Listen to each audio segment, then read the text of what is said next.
Hello students, कैसे हैं आप लोग। आशा करता हूं आप लोग बहुत अच्छे होंगे। आज से हम इस श्रृंखला की शुरुआत कर रहे हैं जहां पर हम लोगरिथमिक फंक्शन पढ़ने वाले हैं। और सबसे पहला जो हमारा कॉन्सेप्ट है exponential function we are going to discuss in this particular lesson. सबसे पहले बात करते हैं बेटा, एक्सपोनेंशियल फंक्शन क्या होता है। If A is any number such that a is greater than 0 and a is not equal to 1। मतलब a कोई एक ऐसा नंबर है जो कि नॉन जीरो है और वो यस पॉजिटिव है और वो 1 नहीं होना चाहिए, right. Then an exponential function is of the form a raise to power x।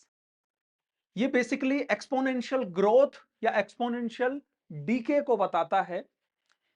वो डिपेंड करेगा x पे कि अगर a raise to power plus x है कि माइनस x है, राइट। आगे हम पढ़ेंगे।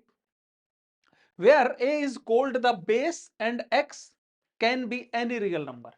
मतलब यहां पर जो a लिखा हुआ है बेटा, ये बेस कहा जाएगा और जो ये x है इसको हम पावर बोलेंगे या फिर एक्सपोनेंट, और ये हमारा फंक्शन है, राइट। तो मतलब हमारे पास y is equal to a raise to power x है, okay. For example we have 2 raise to power x या फिर 4/7 रेज टू पावर x। यहां पर बस ध्यान देने वाली बात यह है कि हमारा जो बेस है वो 0 से बड़ा होना चाहिए और बेस 1 नहीं होना चाहिए। तो यहां पर बेसिकली दो केस हमारे पास बना करेंगे हमेशा कि a या तो 0 से 1 हो और या फिर a 1 से बड़ा हो। तो ये दोनों ही एग्जाम्पल हमने लिए are the exponential functions, right. Now restrictions on the base, जो बेस है उसके ऊपर कौन कौन सी रिस्ट्रिक्शंस हैं। ए जीरो नहीं होना चाहिए because zero raise to power x zero ही आएगा जो कि कांस्टेंट है।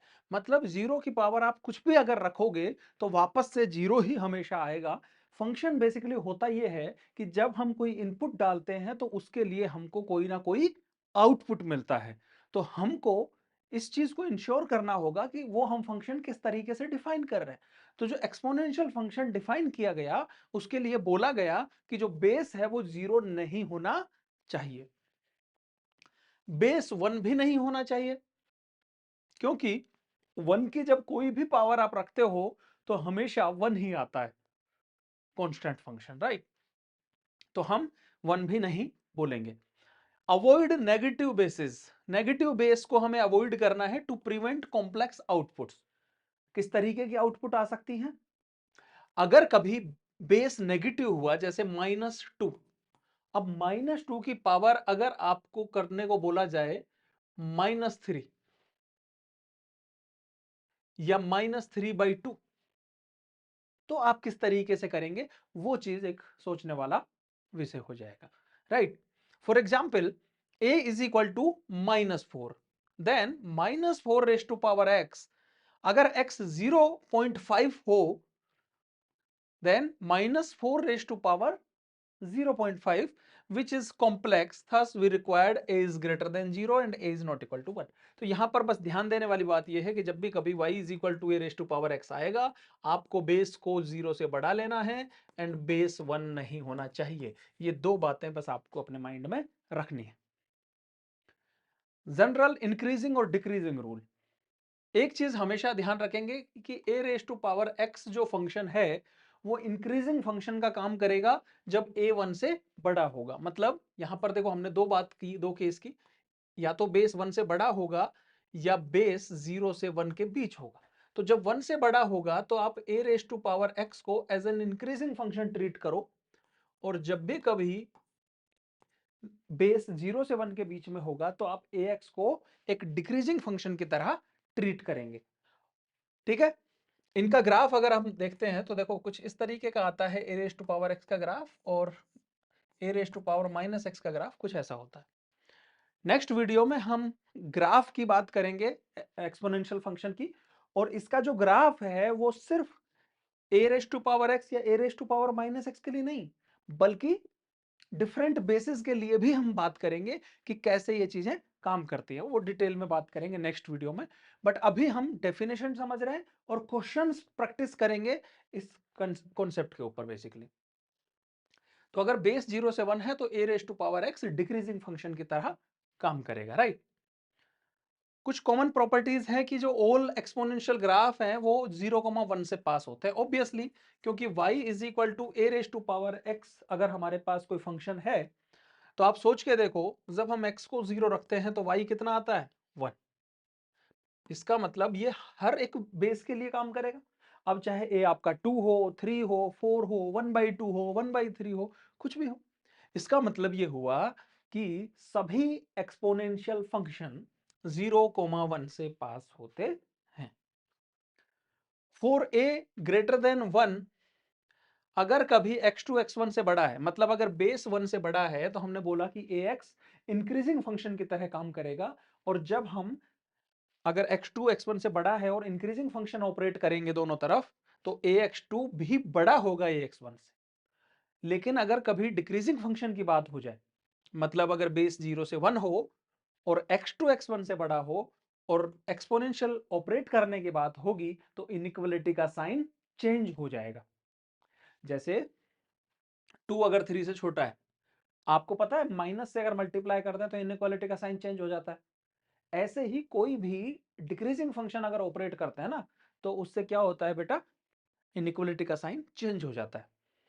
जैसे कि 0 से 90 डिग्री में अगर अपन कोस ऑपरेट कर दें तो कोस डिक्रीजिंग फंक्शन है, इनइक्वालिटी का साइन चेंज हो जाएगा। अगर हम नेगेटिव से मल्टीप्लाई कर दें, हम अगर एक्सपोनेंशियल ऑपरेट कर दें, कब 0 से 1 के बीच, right. So now there are some examples we are going to discuss for the better understanding of the concept. इस एग्जाम्पल में देखो हमको सॉल्व करना है बेटा, x माइनस 3 का mod raise to power 3x² minus 10x plus 3 is equal to 1। आप एक चीज सोच के देखो कि कोई एक नंबर है, उसकी पावर में कुछ है और वो 1 के बराबर है। ऐसा कब होता है? यस। अच्छा, अगर ये 0 होगा मान लो, तो उसकी पावर तो आप कुछ भी रखो, 1 तो नहीं लेके आ सकते। इसका मतलब यहां से ये बात तय हुई कि x माइनस 3 0 नहीं होना चाहिए। अच्छा सर, और मोड लगा हुआ है, इसका मतलब ये है कि ये हमेशा ही यस नॉन नेगेटिव होगा, मतलब नेगेटिव तो हो नहीं सकता, पॉजिटिव होगा। और 0 की बात खत्म कर दी, तो इसका मतलब ये सिर्फ और सिर्फ पॉजिटिव ही होगा। अच्छा, तो अगर ये पॉजिटिव है और इसके पावर में 3x² माइनस 10x प्लस 3 है और वो बराबर बना रहा है, इसका मतलब है कि जो पावर है वो एग्जैक्टली, यस जल्दी बताओ सोच के, वो exactly yes yes yes exactly 0 हो रही होगी, राइट। इसके अगर हम फैक्टर कर दें तो 3x², इसको मैं लिख सकता हूं 9x minus x plus 3 is equal to 0। यहां से हम 3x अगर कॉमन ले लें बेटा, सो x माइनस 3 माइनस 1, और यहां से फिर से x माइनस 3 आ जाएगा। यहां से देखो बेटा क्या आ रहा है, 3x माइनस 1 एक फैक्टर आया और x माइनस 3 एक दूसरा फैक्टर आया। इसको जब सिंप्लीफाई करेंगे तो यहाँ से एक तो x की वैल्यू आ रही है 1/3 और एक आ रही है 3, लेकिन हम यहाँ बोल के आए हैं कि जो x है वो 3 नहीं होना चाहिए। तो इसका मतलब हमारा जो फाइनल आंसर है बेटा वो आ चुका है 1/3। I hope you understand this concept properly, right. Now the next example. इस एग्जाम्पल में देखो बेटा, हमको सॉल्व करके बताना है 1/2 raise to power x² minus 2x is less than 1/4। कैसे करेंगे सर? देखो जी, जब 1/2 की पावर x² माइनस 2x है और यहां दे रखा है 1/2 की पावर 2, क्योंकि 1/4 है तो मैंने उसको लिख लिया 1/2 की पावर 2। अब आप यहां पर सोच के देखो कि जब हमें मालूम है कि जब हमारा बेस 0 से 1 के बीच में होता है तो a raise to power x एक डिक्रीजिंग फंक्शन की तरह काम करता है। तो ये a raise to power x something कुछ है, बेस 0 से 1 के बीच है क्योंकि 1/2 है। तो जब हम लोग ऑपरेट करेंगे या फिर ये एक्सपोनेंशियल है इसको हटाएंगे या वट, मतलब सिंपल आप ये याद रखेंगे कि 0 से 1 के बीच वो डिक्रीजिंग फंक्शन का काम करता है। आप इनइक्वालिटी के लिए ये याद रखेंगे थंब रूल की तरह से। तो 1/2 की पावर है, इसका मतलब x square minus 2x। Yes yes yes yes, यहाँ लेस देन है तो क्या आ जाएगा, बोलो जल्दी, ग्रेटर देन आएगा। क्यों सर? जब डिक्रीजिंग होता है इनइक्वालिटी का साइन चेंज हो जाता है, ठीक है। तो यहां से आएगा मेरे प्यारे बच्चों x square minus 2x। Yes, जल्दी से बता दो। अच्छा, मैं यहाँ अगर +1 कर दूं, मतलब दोनों तरफ अगर +1 कर दूं, तो मुझे ये दिख रहा है कि ये परफेक्ट स्क्वायर बन रहा है, राइट। तो यहां से हुआ बेटा x माइनस 1 का square is equal two is greater then 3, right. तो यहां से हुआ x माइनस 1 का स्क्वायर माइनस, इसको मैं √3 का स्क्वायर लिखने का मेरा मन कर रहा है, इज ग्रेटर देन 0। अब इसको देखो, हम यूज कर रहे हैं बेटा एक identity a square minus b square, क्या होती है, a minus b a plus b, right. तो यहां से देखो x माइनस 1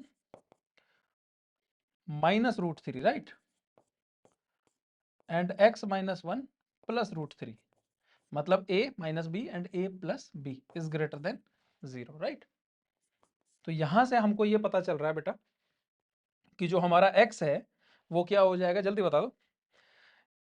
जब भी कभी ऐसी इनइक्वालिटी आएगी तो एक बार थोड़ा और सिंप्लीफाई कर लेते हैं। x माइनस यहाँ से आया 1 प्लस √3 एंड x माइनस यहाँ से आया 1 minus √3, right, is greater than 0।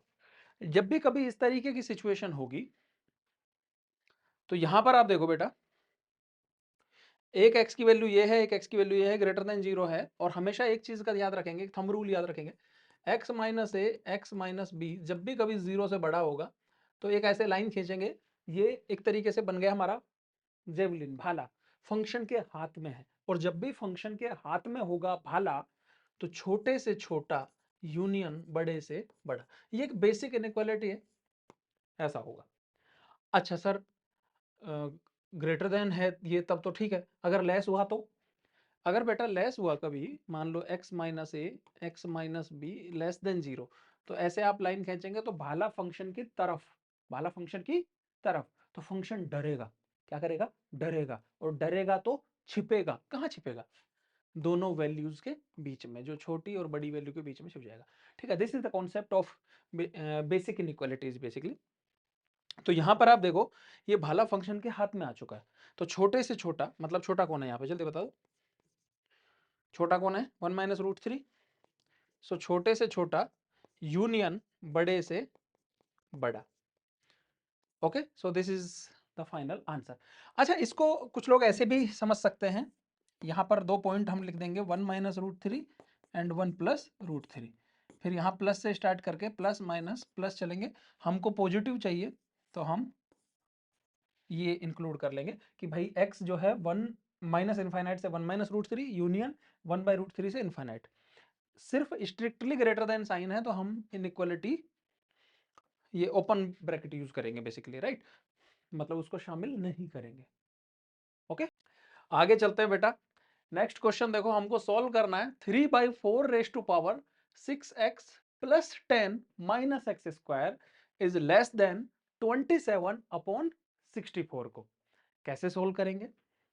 देखो जी, 3/4 की power 6x plus 10 minus x square less than, यहां पर ये है हमारा 3/4, इसकी पावर में क्या लिख सकता हूं, 3 3 जा 9, 3 जा 27 एंड 4 4 जा 16, 4 जा 64, तो मतलब ओवरऑल की पावर ये 3 हो चुकी है, राइट।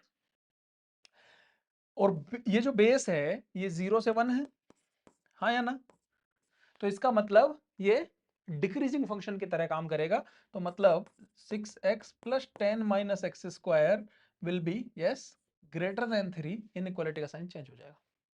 तो यहां से हमारे पास आया माइनस का एक्स स्क्वायर प्लस का 6x प्लस का 7 इज ग्रेटर देन 0। माइनस इसको 3 को जब इधर ले आएंगे -3 हो जाएगा। अब माइनस से मल्टीप्लाई अगर मैं कर दूं तो x square minus 6x minus 7 is less then 0, क्योंकि नेगेटिव से मल्टीप्लाई करने पर इनइक्वालिटी का साइन चेंज हो जाता है। तो यहां से देखो -6 है, यहां चाहिए -7, तो मैं इसको लिख रहा हूं x square minus 7x plus x, मैंने मिडिल टर्म स्प्लिट कर दिया, इज लेस देन 0। यहां से मेरे पास 2 फैक्टर बनने को संभावना मुझे लिख रही है, एक x कॉमन आया तो x minus 7 plus 1 x minus 7 is less then 0।